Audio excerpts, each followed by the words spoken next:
Vamos a comenzar con este primer ejemplo de hipérbola en centro en el origen. Me dice, encuentra la ecuación de la hipérbola cuyo centro está en el 0, 0. Vamos a ir ubicando los elementos. Entonces, tengo que el centro está en el origen, uno de los vértices está en 4,0, ¿sí? Y el foco está en 6,0. ¿Qué puedo saber de esto? Lo primero que puedo saber es que el eje transverso, antes en la elipse llamado el eje mayor, es decir, donde se colocaban los focos y el vértice V, entonces es X el eje transverso, ¿de acuerdo? Lo que antes se llamaba eje mayor. Ahora, sé que mi hipérbola estará sobre X, ¿sí? Tendrá esta forma.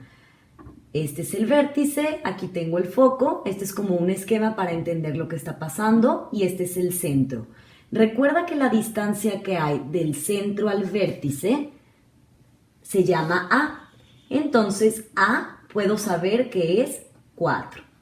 La distancia que hay del centro al foco se llama C. Y esta distancia, si yo puedo ver que el foco llega al 6, entonces C vale 6. ¿Qué necesito yo conocer para encontrar la ecuación de la hipérbola? Necesito conocer, lo primero, el centro, que ya me decían que estaba en el origen. Necesito también conocer si la hipérbola va a estar en X o en Y para poder saber la fórmula que voy a usar. Y en la fórmula necesito sustituir el valor de A y me faltaría B. ¿Cómo encuentro B si ya tengo dos de las distancias? Entonces con relación pitagórica. Recuerda que la diferencia que hay con la relación pitagórica que teníamos en elipse es que la distancia más grande de las tres ahora será C, que es la distancia que hay al foco. Entonces, C cuadrada es igual a A cuadrada más B cuadrada, ¿de acuerdo? Esta es como la hipotenusa al cuadrado igual a la suma del cuadrado de los catetos. Entonces, si yo quisiera despejar la B cuadrada, me queda que B cuadrada es igual a C cuadrada menos A cuadrada. Por lo tanto, B cuadrada, C al cuadrado va a ser 36 y A cuadrada es 16. Por lo tanto, B cuadrada es 20, ¿sí? B es raíz de 20. Y si yo pongo una aproximación en decimal, me voy a dar cuenta que es aproximadamente 4.5. Ahora sí ya lo puedo sustituir en mi formulita, que ¿cuál es la fórmula que vamos a estar utilizando? Bueno, si está sobre X, Y cuadrada, esta recuerda que será la positiva y debajo va a tener A cuadrada. Y entonces acá en la Y voy a tener B cuadrada igual a 1. Ahora, lo siguiente que tengo que hacer es sustituir en la fórmula, ya que subrayé aquí los resultados que habíamos obtenido y es importante señalar lo siguiente. Yo no simplifiqué el radical de raíz de 20 porque lo que me interesa es poner B cuadrada. ¿Sí? Es más fácil para mí elevarlo y saber que se va a cancelar la raíz. De igual forma, en un paso previo, tengo que B cuadrada es 20. Entonces, si este fuera a presentar mi resultado, sí necesito simplificarlo. Aquí lo puedo dejar así y dejarlo en decimal porque lo que me interesa es ubicar los extremos del eje conjugado sobre Y. En la fórmula también me dice que la distancia B va a estar sobre Y. ¿Sí? Antes se llamaban los vértices del eje menor y ahora se llaman los extremos del eje conjugado. Ok, entonces vamos a sustituirlo y tengo X cuadrada entre A cuadrada que es 16 menos Y cuadrada entre B cuadrada que es 20. Esto es igual a 1. Ahora, para poderlo multiplicar voy a elegir el mínimo común múltiplo. ¿Qué tengo que hacer para esto? Tengo que descomponer cada término en sus factores primos. Yo sé que el 16, es lo mismo que 4 por 4. Y a la vez sé que el 20 es lo mismo que 5 por 4 o 4 por 5. Entonces, el común por el que yo lo tengo que multiplicar será un 4, necesito otro 4 al menos para formar el 16, necesitaré un 5 y este 4 ya está incluido en estos. Entonces voy a tener que multiplicar por un 4, por otro 4 y por un 5. Entonces, si yo multiplico 4 por 4 por 5 y lo divido entre 4 por 4, es como si se simplificaran estos dos 4 con los que ya tengo y me quedará únicamente un 5. 5x cuadrada. Ahora, si yo multiplico esta parte de aquí, que es 80, porque es 5 por 4, 20 por 4, 80, y lo dividiría entre el 20, es decir, entre el 5 y el 4, únicamente me va a quedar un 4. Entonces, menos 4y cuadrada igual a 80, ¿sí? Que multiplicaba al 1. ¿Cómo tengo que presentar mi resultado?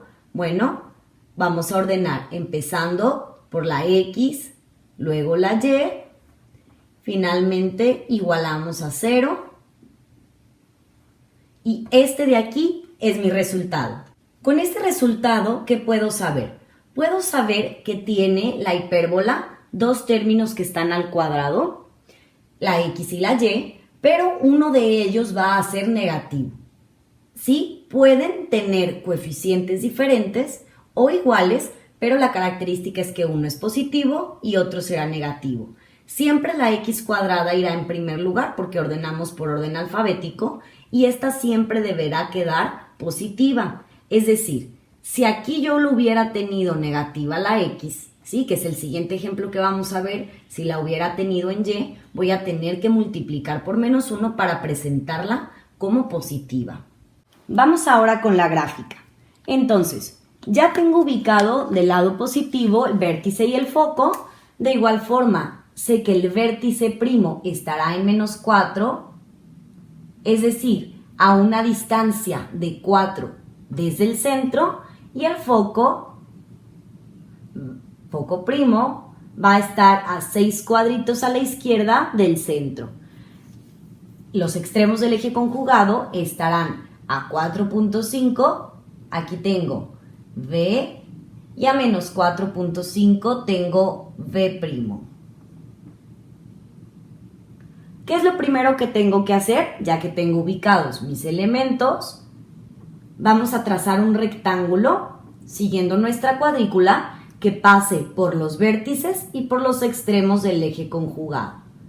Lo siguiente que voy a hacer es trazar las asíntotas y prolongarlas. Lo siguiente que voy a hacer es colocar dos puntos M. Los tengo que colocar después del foco, nunca sobre el foco. Entonces yo voy a colocar uno aquí y otro más adelante acá. Ahora, mi compás lo voy a abrir desde M, ¿sí? De ese punto M al vértice más cercano. Entonces, lo abrimos de M al vértice más cercano, me coloco en foco y voy a hacer un arco que corte hacia arriba y hacia abajo sin tocar ninguna de las líneas, es decir, no puedo tocar el rectángulo ni la asíntota. Voy a trazar también hacia abajo. Y ahora me voy al siguiente foco y hago lo mismo con esa apertura sin tocar ninguna línea. Trazo hacia arriba y trazo hacia abajo. Ahora vamos con ese mismo punto M, pero a abrir de M al vértice más lejano. Me voy a volver a colocar en foco y voy a cortar los trazos que hice previamente. Igual que ocurría en elipse, cuando yo me coloco en el foco voy a cortar los trazos de foco primo y cuando me coloco en el foco primo voy a cortar los trazos que hice cuando me coloqué en el foco. Una vez obtenidos estos 4 puntos de corte, voy a hacer lo mismo pero con el segundo punto M. Es decir, me coloco de M al vértice más cercano, después hago centro en foco y voy a cortar. ¿Sí? Que no te confundas, estos son nuevos trazos. Voy a hacer lo mismo, ¿sí? Nuevos trazos hacia arriba y hacia abajo sin tocar el rectángulo ni las asíntotas, ¿sí? Y me voy a ir ahora al foco primo, trazo hacia un lado, hacia el otro, sin tocar las asíntotas, ¿sale? Lo que yo voy a hacer ahorita, vamos a marcar un poquito más el foco que ya se nos borró, estaba en el 6, para poder abrir ahora de M al vértice más lejano, es decir, vértice primo.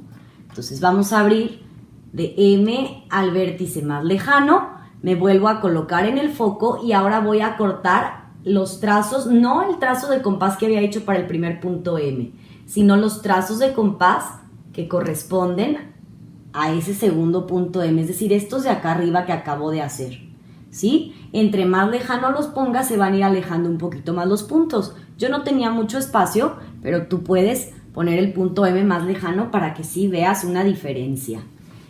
Entonces, me voy ahora al foco primo y fíjate cómo voy a cortar ahora los trazos que estaban en dirección del foco, así como pasaba en elipse. Cortamos los trazos previos, ¿sí? Entonces aquí y de este lado. Ahora, lo que tengo que hacer es unir estos puntos obtenidos que te voy a marcar y vamos a unir vértice con estos puntos y me voy a pegar lo más posible a la asíntota, pero sin tocarla, ¿de acuerdo? Entonces voy a unirla pegándome lo más que pueda a las asíntotas, pero sin tocarlas.